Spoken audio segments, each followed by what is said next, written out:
Charlie, you're welcome. Welcome to my studio. Thank you, my boss. It's a pleasure being here. Nice. Yes. So we are just basically going to have a chat. It's my music story. So, Definitely. but we want to establish your background, Okay. and then we'll connect it to your music. And then if there are Right. projects you are working on, we'll talk about it. Sure. So, and yeah, people who are common the cross examination. I'm all for it. Awesome. Yes. Awesome. So maybe a little introduction about yourself. Yeah. All right. So my name is Maxwell Gyama, known by many as Max Gyams. I come from a family of 4. I happen to be the second born. We are 3 guys and then 1 girl. And then by the grace of God, I happen to be in a Christian family. My big brother is a pastor. My little sister is a pastor. Myself also doing well in the music. And so we only have one businessman who we are still praying for that he'll be able to join in the ministry as well. Yeah. So I have lived most of my life in Obuasi. Schooled basically there, and then also in Kumasi for my high school. I was in Prempeh College, moved to the University of Cape Coast for tertiary, and recently moved to Accra just about 5 years now, for work purposes. So that's a brief about myself. Outside of music, I'm a development consultant working with one of the big 4 accounting firms in Ghana, doing international development stuff here in Ghana and some of the African countries that we know. So basically, if I'm not singing, I'm doing corporate stuff and trying to balance the two. Yeah. Wow. Charlie, you're a big man. By the grace of God, You're a we are big getting man. there. Tell me about your family. How was it like growing up in a Christian family and a ministry-minded family? Yeah, so it wasn't all rosy, it's that kind of family where you don't have a reason not to be in church on Sunday. Yeah, so everybody has to move along. So it was a good upbringing. Fortunate for me, I had the privilege of being introduced to the Holy Bible by my mom. I recall countless times we were on bed reading together, being in Sunday school, and then, getting that vibe, that charisma, that's, has actually groomed me to be who I am today. So it has been a good one. And I think having that kind of background has really helped me to find Christ for myself. So it's different, being in a Christian family and then actually coming to understand who Christ is to you. And that is when you really become a believer in him and, portray the value of Christ. So that has been my personal upbringing in terms of being in a Christian family. And I thank God for that. Wow. So was your family the music family kind of? I would say yes, but not so strongly. Yeah, because I knew my mom was in the choir. I followed her to rehearsals lots of times, and I kind of developed the interest in music. My dad is not a singer, but one thing I know from him is that he's more interested in the traditional kind of music, the adowa playing, and which is also music, but not in our contemporary space. So those are the traits maybe I may have picked, but I think it's more skewed to my mom's direction because I was introduced to the music, church music, from her angle the more. Yeah. Wow. So talking about your dad, you said he was interested in traditional music. Yeah, even up till now, today, if you watch his WhatsApp status, that's what you see. He's interested in the playing of the drum, the dancing, and all that. Yeah, which that's what he's interested in, and gets that vibe from there. Wow. So at least you're not lost. There are some traces.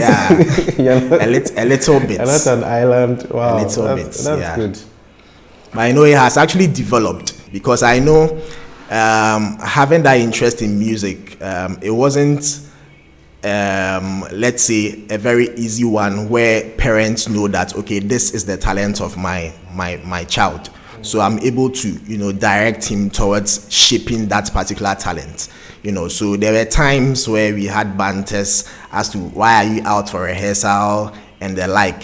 So I know at a point he wasn't really buying that idea, but I stood my ground, and not in a bad way though, but I just followed my passion. As at now, I think he's one of the biggest fans, because I recall times where he would ask me, when is your next song coming out? I would be on stage ministering and I'll see him coming up to give money. He's that kind of person that would like to show that yes, he's around. So yeah, it's actually a good thing, knowing the process, how it has been, how he has come to accept the music in me, and then also supporting. Yeah, my mom for one has always been there. She's a cool type, and then haven't really had issues with me doing music. Yeah, so I think it's been a good journey. Wow. Yeah. Wow. That's interesting. Yes. To have your father not on your side, but later coming on your side. I know. I mean, it's tough, because parents normally have more like an instinct about what they want their children to be. But naturally, children too are gifts from God, come through with their own potential and the like. So it's the duty of parents to actually try and find what talents that child came into the world with, and then try to shape the person. So maybe you may want your son to be a doctor, which is popular. People I want my son to be a doctor, a pilot, and the likes. But is that the actual instinct of that particular child, that this is what I want to be? You understand? So it's not about leaving the child to go, but trying to shape the person to actually develop what they also came out with. So that is one thing I think I would entreat all others to try and do. Yeah. Wow. So growing up, what kind of music were you exposed to? I think it has been the gospel all along. Yeah.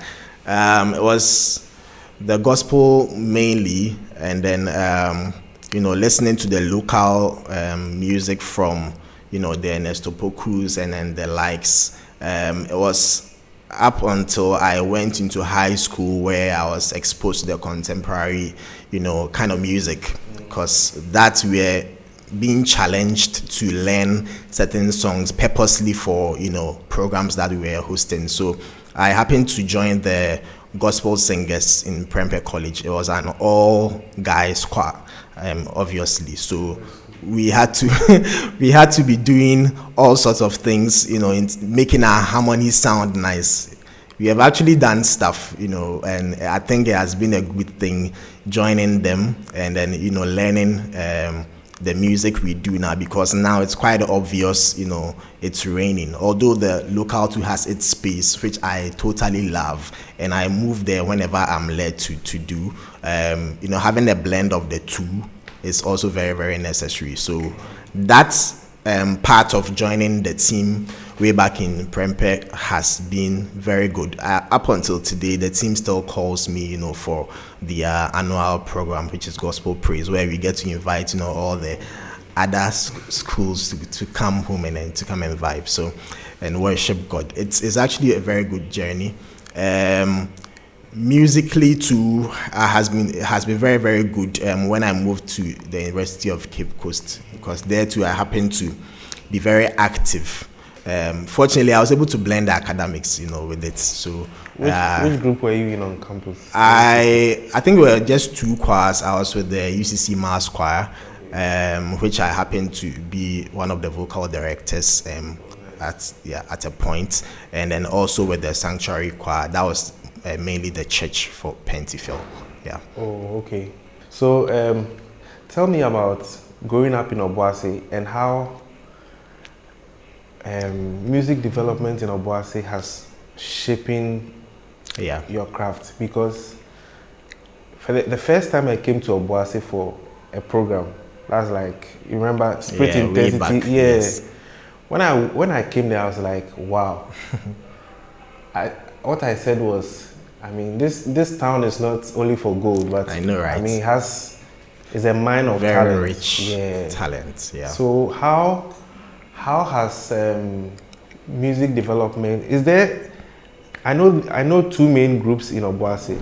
Okay. Spirit, Intensity, and Commission. Commissioned, yes. So tell me about the Obuasi structures and how it has helped shaping you and other talents there. Yeah, so as you rightly said, there are lots of talent, in there.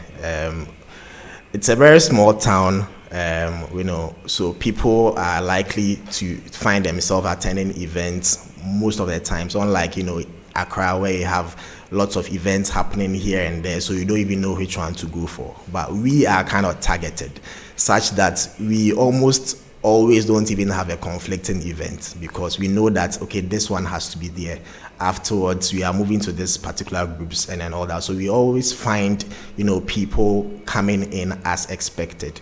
So background, I happened to join the Spirit Intensity music, I think somewhere in 2010.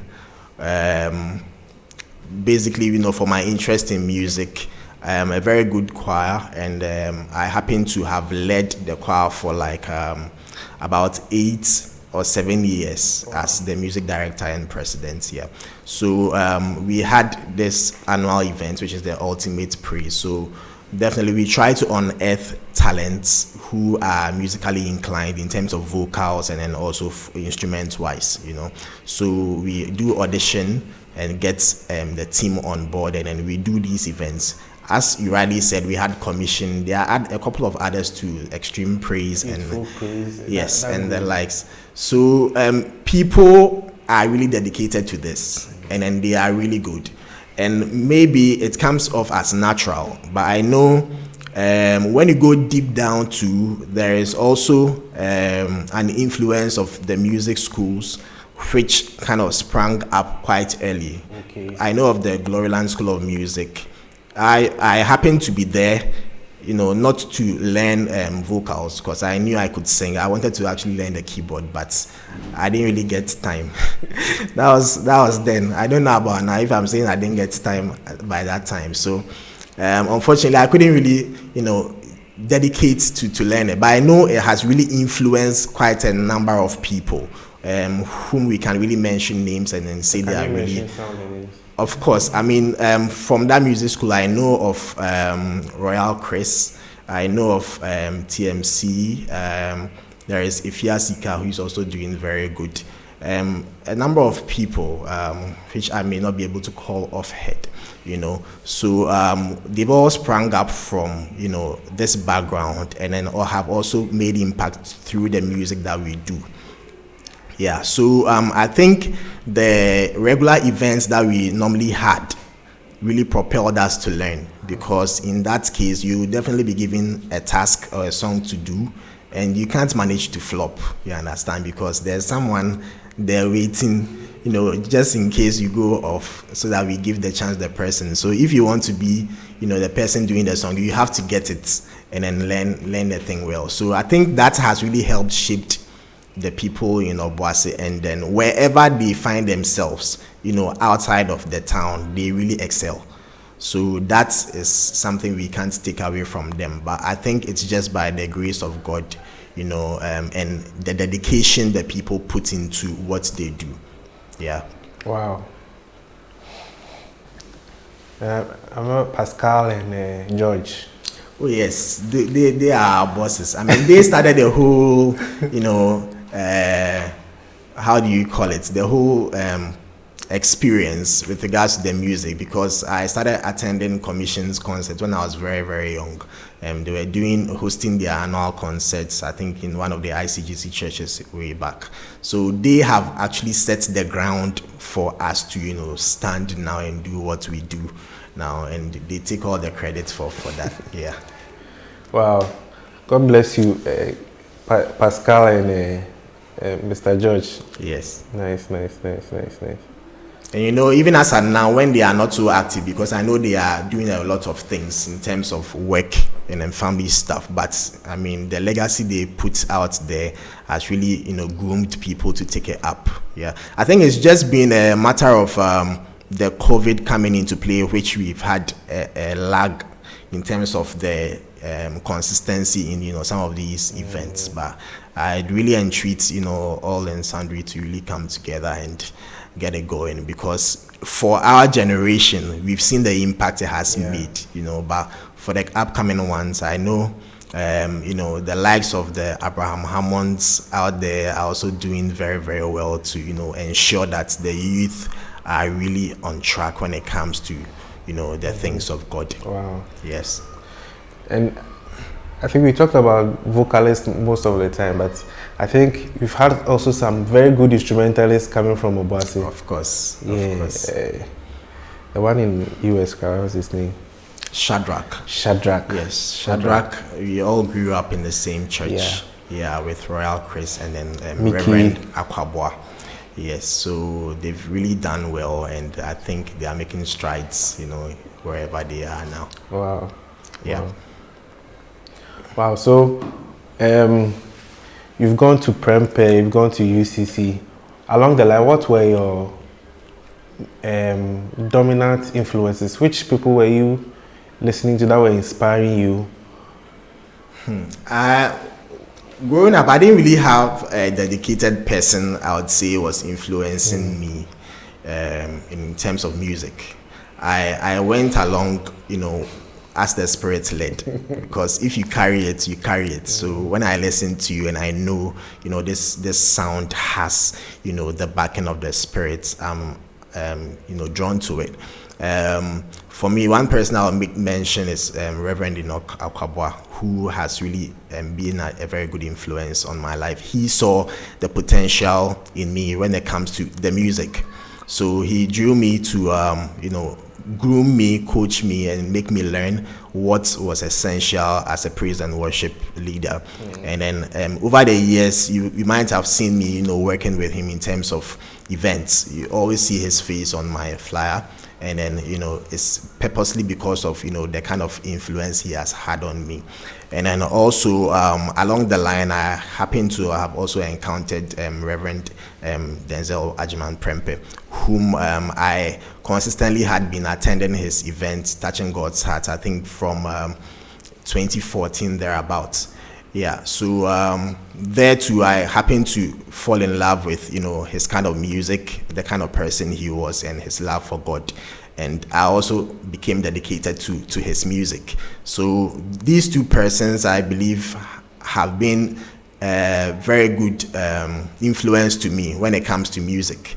Yes, so they will be the people I would mention if you ask me that question. Wow, that's great. So now let's talk about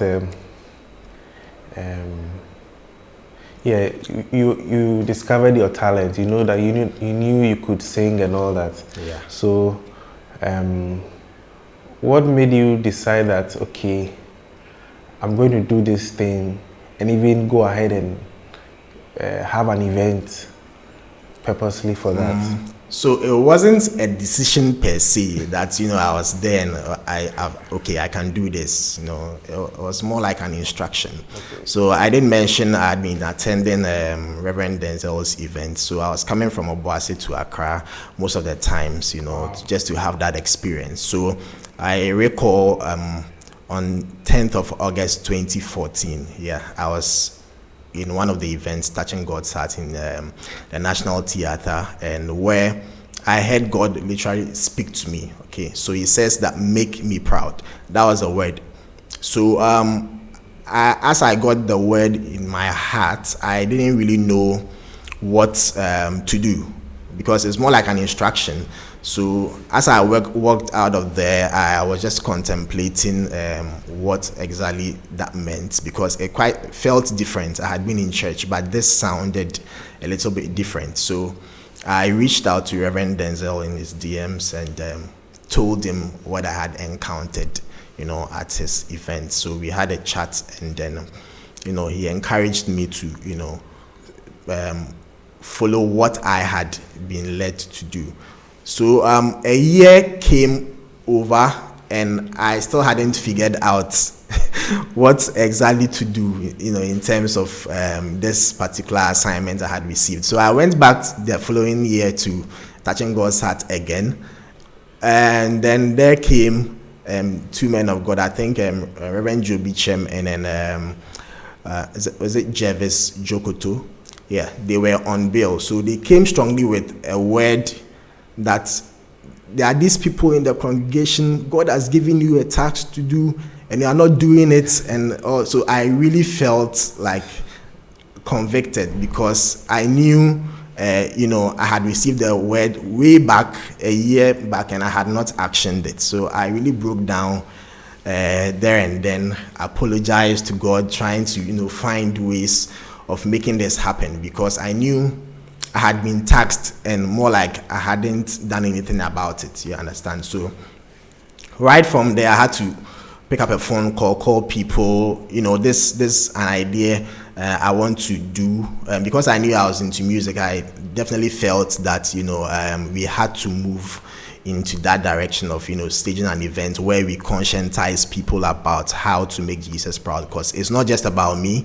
I would have to propel, the audience that the Lord will bring my way to also, make that decision, about, being in tune with God. Because I know the devil is doing so many things, to sweep people off day in and day out without they even realizing. But being conscious about the fact that I need to, do things that Christ would do. I need not do things that Jesus will not do, because he came in on earth just as you and I as humans, you understand? So we don't have an excuse sometimes that we give that, this body is not firewood, those kind of silly, statements people give and just go like that. But, if you say you are a Christian, you are representing Christ. That is what we ought to understand. You get it? So definitely we had to, try and do something. So we brought together the team in December 2015. So that is when we started the Making Jesus Proud event in Obuasi. And it was just overwhelming because for a start, I knew I was, leading the Spirit Intensity Choir and the likes, but starting something as an individual, I had funny feelings. I didn't know how it was going to go, whether people were going to show up or not. But eventually, we had a very successful event with an overflow. I came out, and I was just blown away. And I just give glory to God for, being true to his word. So it's just a matter of starting up something, when you get an instruction. You just need to take a step of faith, and I believe God will perfect the rest. It hadn't been so rosy, I would say again, because the following year, 2016, I almost quit. Yeah, just a year into it. Because 2015, I gave in my all. I was then working with Anglo Gold Ashanti, so I gave in my all. 2015 for the very first event. 2016, I started seeing the pepper that comes in event organizing, you understand, working with people and all that. So I almost didn't do the second edition. I don't know how, but it ended up happening again December 2016. And I remember I shed tears for the first time on stage when you closed the event. Yeah, and I know my guys were laughing at me, but deep down I knew, what had happened was not by my might nor, by my strength. I knew this could only happen, with God's grace. So eventually we kept on going and going and going. And then now, 2024, we are going to be having our 10th edition, which is a very good milestone, because we don't know how, but we are here. You understand? Yeah. So I thank God for the impact he has made through my music, my team, the New Birth Minstrels, and all the ministers who have come across to be a blessing all these years. Wow. So let's talk about, by the way, I was privileged to produce your first 2 events. Yes, that's true. Yeah, I was privileged at ICGC, Shiloh Temple, and then at the Living Word Assemblies of God. Yeah. That's true. I was actually very impressed. Like the first one, the attendance was beautiful. It was like a beautiful event. Yeah. Like for the first one, very full of the Spirit of God. Very. Yeah. I was even playing the videos recently. Oh, you still have them? Yeah, I was playing. Nice. And we are fortunate to have Papa Eugene Zuta come through. Yes. Yeah. Sandra Fretu was there, right? Yes. Sandra that's very true. And the Reverend Akwabwa.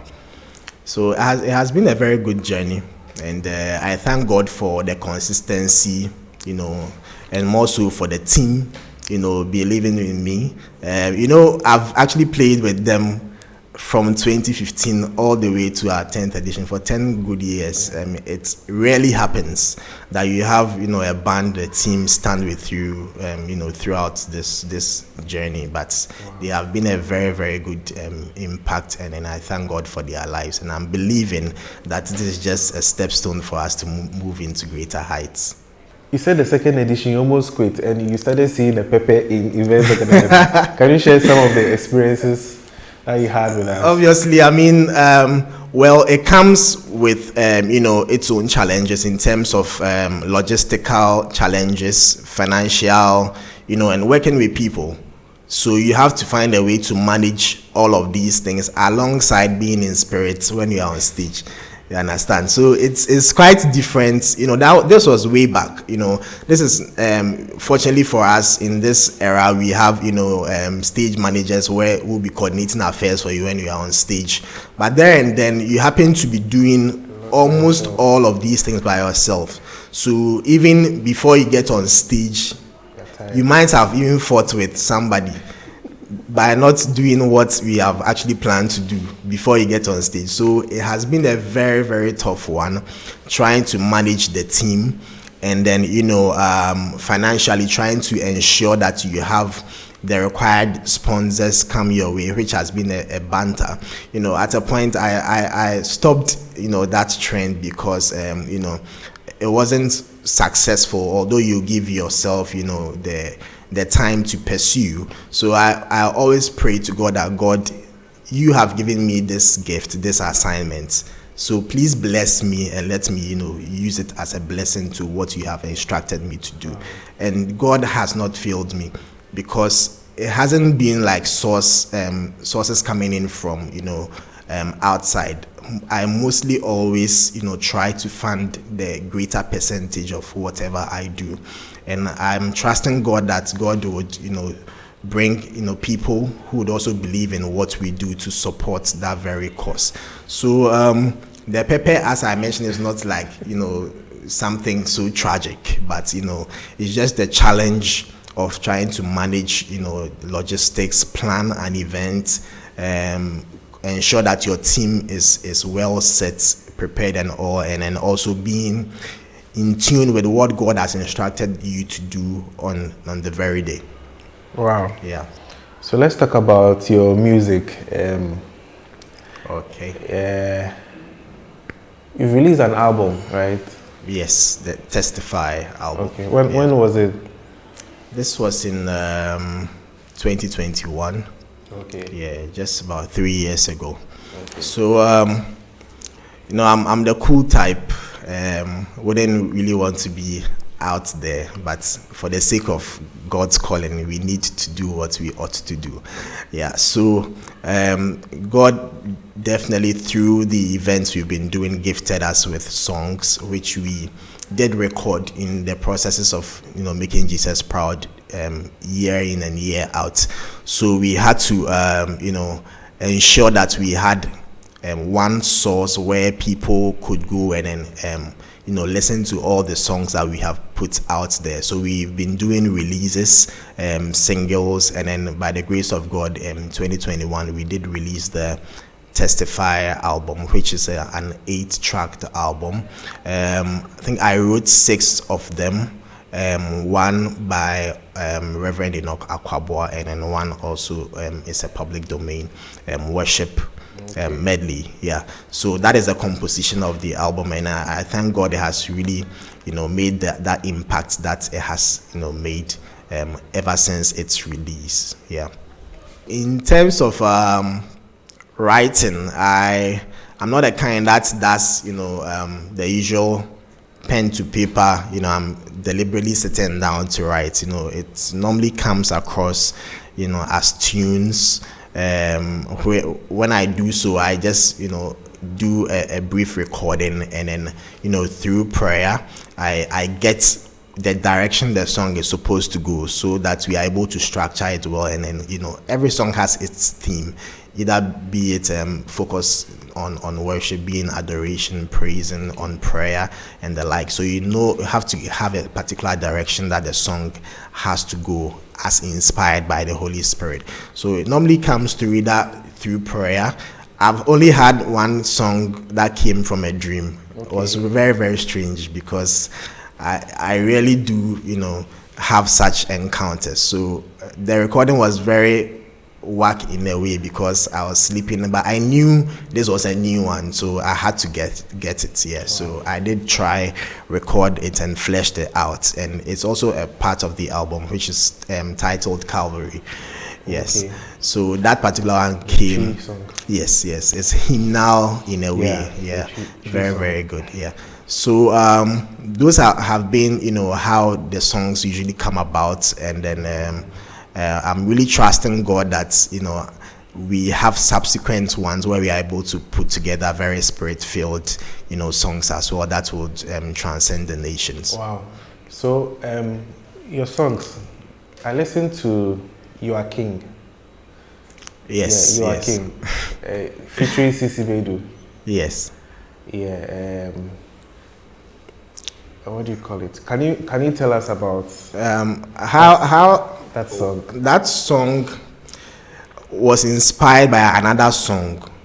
I was listening to a worship song by Reverend Denzel. Yeah. And then I got the inspiration to write You Are King. And CC happened to be a part of Reverend Denzel's team by that time. So I reached out to him, and then we were able to put this together. I think he came to Obuasi for the Making Jesus Proud, that very edition, and then we were able to do that record. Okay. Yeah, so it's a very, very inspiring and worship track that really blesses my heart anytime I listen to it, and I thank God for his life and accepting to do this with me. Wow. And another favorite is I think Yesudin. Okay. Was it on the album? Yeah, that's also there. That's also it's a danceable one. Yeah. I think you should do another production of that song. Yes, we are considering doing that edition this year in December. So it's part of our rep for Making Jesus Proud this year. Make it happen. Yeah. Do a tight, rich edition of it. It will come through. Yeah. There are songs that I'm normally drawn to the ballad worship tunes. So my mind is normally not drawn to those kind of upbeat songs the most. So when you listen to the trend of my songs, you usually find them skewed to worship and adoration. But that is also very necessary, because you can't stage an event where it's just just one directional. So you have to kind of blend it with the upbeats and then the like. So it's a very good one as well. Yeah, it is. I'm sure maybe because of your temperament. It's a nature.